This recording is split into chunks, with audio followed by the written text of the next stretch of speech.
It's time to take a look at what's happening around Wyoming for Wednesday, March 19th. I'm Wendy Corr, bringing you headlines from the Cowboy State Daily newsroom, brought to you by the Cowboy State Daily Morning Show with Jake. From 6 to 10 a.m. Monday through Friday, host Jake Nichols brings you news, weather, sports, and in-depth interviews with newsmakers from across Wyoming, presented with Jake's unique humor and lively commentary. Just click on the Cowboy State Daily homepage and join the conversation. Riverton police say they've caught a 28-year-old man accused of stealing a vehicle with a 3-month-old baby in it, then abandoning both the car and the baby west of town last month. Patrick Brown was charged Tuesday with an enhanced kidnapping charge based on the allegation that he didn't leave the baby in a safe place after stealing it.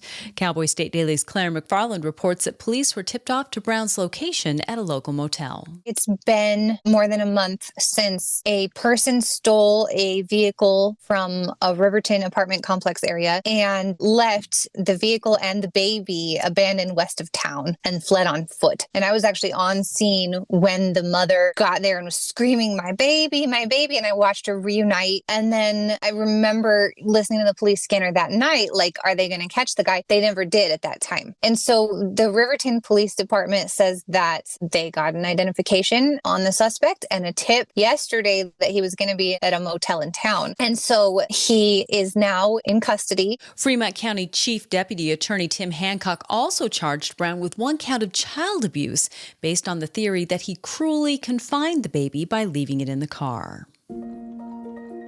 Well, Governor Mark Gordon often holds public ceremonies to celebrate signing bills into law, but he had never, until Tuesday, held a public ceremony to veto a bill. That's what happened at the state capitol when Gordon held an event to publicly veto a bill that would have allowed people to sue state law enforcement agencies for up to $50,000 if they enforce federal gun laws that contradict Wyoming laws. Cowboy State Daily's Leah Wolfson reports that the governor was joined by law enforcement officers who say the bill would have made it harder to do their jobs. Law enforcement officers are very nervous about this bill because they believe it will hinder or prevent them from doing their duties out of fear that they could be sued for doing them. The bill basically adds and expands and creates a civil mechanism for people to also sue law enforcement agencies for up to $50,000 that infringe on local gun laws by enforcing federal laws. It also would have prevented law enforcement agents from hiring people who previously worked for federal agencies and enforced federal firearms laws that contradicted these Wyoming laws. Gordon has now made 9 vetoes this session, by far the most of any legislative session throughout his tenure. Of those vetoes, 5 were overridden by the legislature. A federal court's ruling in favor of 4 out-of-state elk hunters who corner-crossed to access public land in Carbon County could have implications for the controversial practice of crossing corners at property boundaries across Wyoming and the West. The 10th Circuit Court of Appeals in Denver issued a 49-page decision Tuesday, concluding that the hunters did not trespass on Iron Bar Holdings property in September of 2021. Cowboy State Daily's Mark Hines reports that the federal court's decision has huge implications insofar as it could affirm that corner crossing, which is crossing the pinpoint where 2 corners of public land parcels meet, is illegal. The 10th Circuit Federal Court ruled in favor of the hunters, basically saying that they did not trespass when they crossed over that corner between the 2 parcels of BLM land. They did not trespass onto the private ranch land. It's a big deal because there's a lot of places in Wyoming and throughout the West where you have these checkerboard patterns of square parcels, and where 2 corners meet up between those checkerboard patterns. Is it okay to cross over that pinpoint, or are you technically trespassing? In this case, seems to imply that the answer is no, you're not trespassing. Proponents of corner crossing argue that it's sometimes the only way for the public to get to vast expanses of federal land in Wyoming, while opponents claim that the practice violates private airspace, disrupts landowners' ability to fully enjoy their property, and can drive down property values. When law enforcement investigators followed allegations that a former Jackson Hole fire chief was viewing child pornography, they learned that he also had a sexual relationship with a judge in his new home in Utah. The Utah Attorney General's office charged 54-year-old Ned Hansen last week with 8 counts of aggravated sexual exploitation of a minor. Crime and Courts reporter Claire McFarland reveals that the former Jackson Hole Fire Department chief also had a sexual relationship and shared pornographic images with a judge in Box Elder County in Utah, a judge who had allowed Hansen to go free following his arrest in January. There was an arrest made of Hansen in late January where the court document says they wanted to hold him because they were worried he was a danger to the community, and the judge let him go. So as they continue to investigate this case, police say that they found that the judge and the fire chief were exchanging texts fantasizing about molesting toddlers, sharing children, and that they knew each other in person and had some kind of intimate encounter. Both men's felony-level cases are ongoing. And now let's take a look at today's weather with Cowboy State Daily meteorologist Don Day. The storm system that brought winter back to Wyoming yesterday is moving quickly into Nebraska and Iowa, causing lots of winter weather there. We're going to be cold and blustery on the backside of the storm. Could still have some lingering snow showers and flurries in the far southeast early in the day. Otherwise, just be ready for a very chilly day. Not spring-like at all. Most of the state will see temperatures only in the mid to upper 30s today with a cold northwest wind.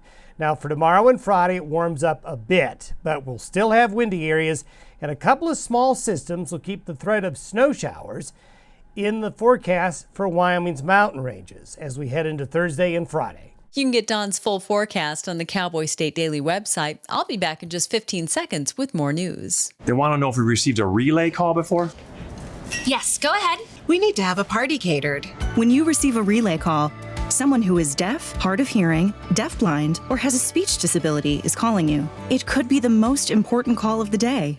Well, being a business owner and elected official in Wyoming can often intersect. Sometimes, though, supporting certain legislation can lead to boycotts of your business or prompt name changes.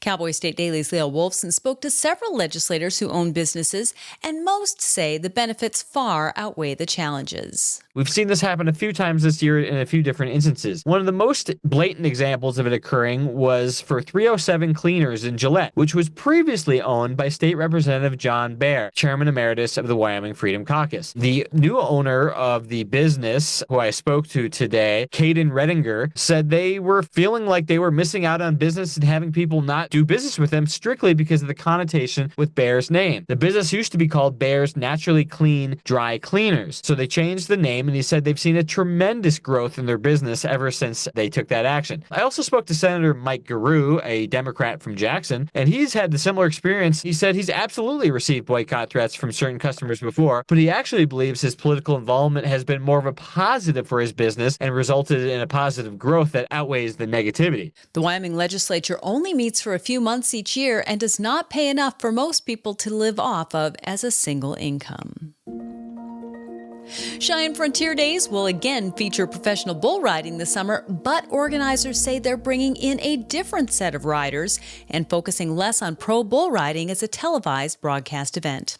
The Professional Bull Riders Circuit, or PBR, will not return to Frontier Days. Cowboy State Daily's David Madison reports that in its place, the daddy of them all will feature the Professional Rodeo Cowboys Association's Extreme Bulls Tour on July 21 and 22, and the PBR will move its event over the border to Fort Collins, Colorado on the same dates. Cheyenne Frontier Days characterize it as returning to rodeo's roots because the PRCA has the broader approach to the whole sport of rodeo. And the PBR, they're the NFL of professional bull riding and have athletes who exclusively bull ride. And it will be a more rigorous event down in Fort Collins, whereas the pro riders at Cheyenne Frontier Days will get 2 rides and the best combined score wins. The event down in Fort Collins is a last cowboy standing style where the winner could ride up to 7 times, which is a lot if you've watched one of these events. Together, more than 80 professional bull riders will gather for the 2 simultaneous events the 3rd week of July,